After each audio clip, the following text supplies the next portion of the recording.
It's day 39 and we are going to work on this wildflower garden here in the front yard and also beds out in the flower field.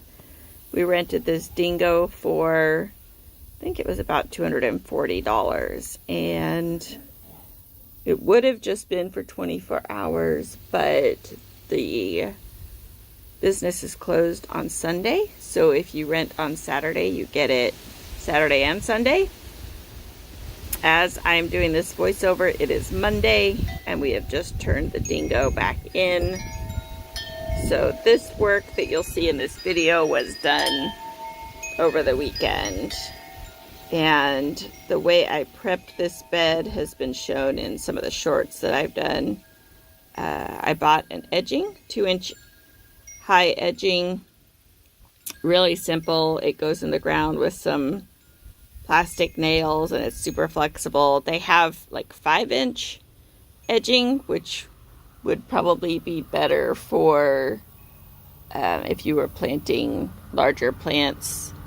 My situation is I have hard pan, so I really just need an opportunity for the plants to get their roots started in some topsoil, and then they're pretty good. I think we have maybe 2 inches of topsoil here on our front yard, so hopefully the wildflowers will get started and be able to push through that cardboard by the time, you know, they're ready to do that and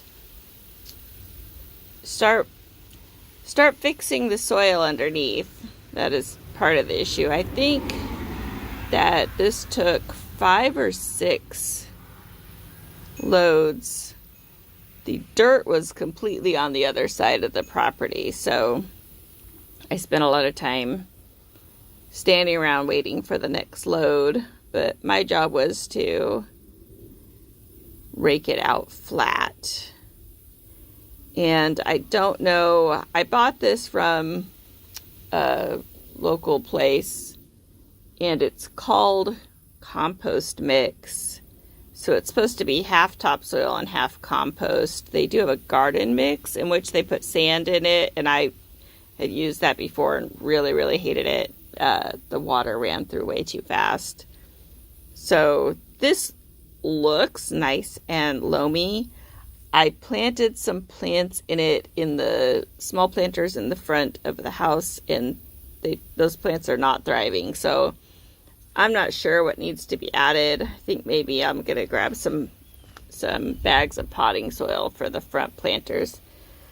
Here are some beds I have laid out for the flower farm. You can see that we've mowed in a circle around the fire pit. This was Saturday night. Eric was using the dingo to place dirt. Our beds are going to be 2 feet across. The paper is 3 feet across, so that should give us a little bit of a barrier to keep the weeds down and out of the beds, hopefully. These beds won't be planted. Well, I was going to say they won't be planted till spring, but I'm thinking about putting something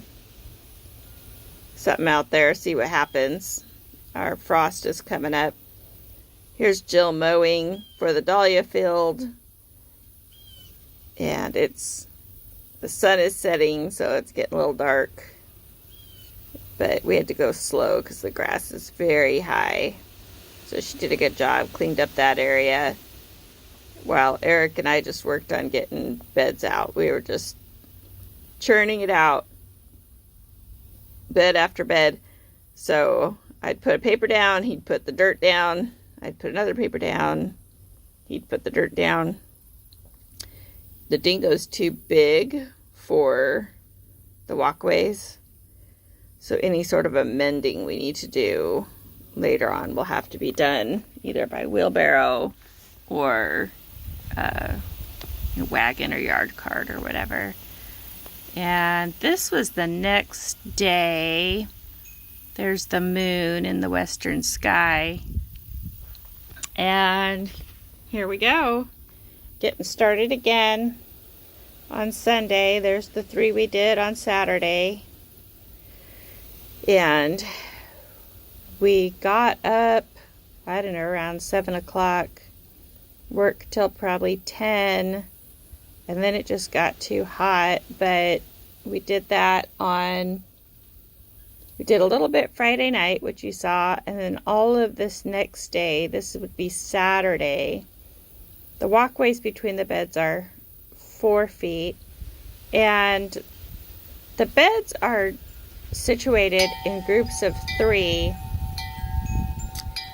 but they're placed kind of willy-nilly. I just want it to be visually interesting and make people feel like they want to wander through and not be strict and not feel like it's one big row that maybe they need to hurry down. Or I also like the idea of not being able to see everything in the field. You have to walk around. So this is the front bed in the front yard with the wildflowers. I put some potting soil on top that we just had laying around. I'm hoping that'll help the wildflowers to grab. They will probably be fine, honestly. The mix I got was from Eden Brothers, and it's specific for the Midwest.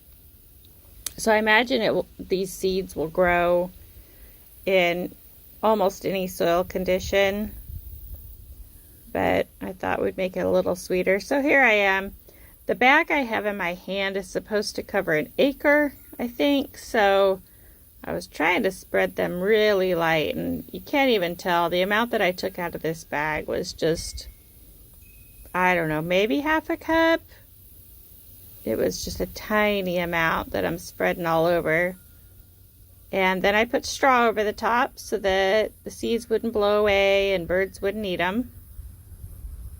That was our sunset on Saturday. Tell you what, I don't know why it took so long to move out to the country.